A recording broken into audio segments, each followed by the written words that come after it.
I've been doing a series of videos looking at how we can be fully prepared for whenever Jesus returns to this earth. And particularly due to the fact that it seems like it's going to be very soon.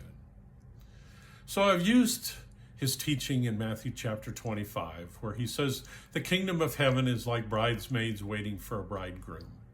And in that story, ones who he says are wise were able to enter into the banquet hall, which represents heaven, while the foolish ones were locked out. And they were told, "Believe me, I don't know you." This is similar to what Jesus taught in Matthew 7, where he said that many people who call him Lord, Lord will be turned away from heaven and be told, "Depart from me, I never knew you."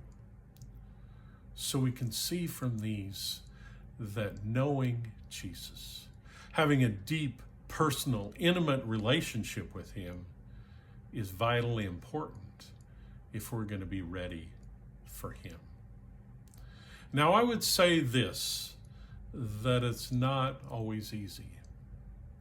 In fact, Paul wrote in Romans chapter 11, "Oh, the depth of the riches and wisdom and knowledge of God, how unsearchable are his judgments and decisions, how unfathomable and untraceable are his ways."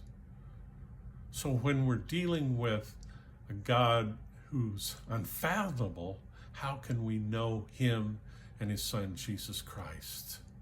Personally, I would say that my story is I'm a graduate of a good Bible-believing seminary, spent nearly 10 years as a preacher, but I can say that only in more recent years can I testify that I'm getting near knowing Jesus like I should.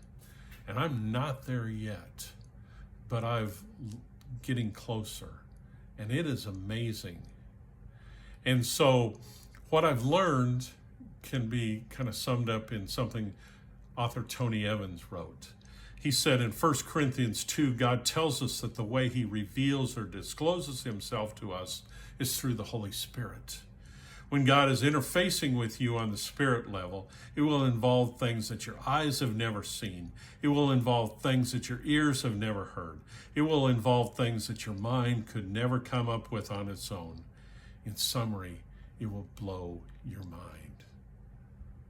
So we can know God, but we have to understand it's a Holy Spirit thing. Join me next time to dig into this deeper.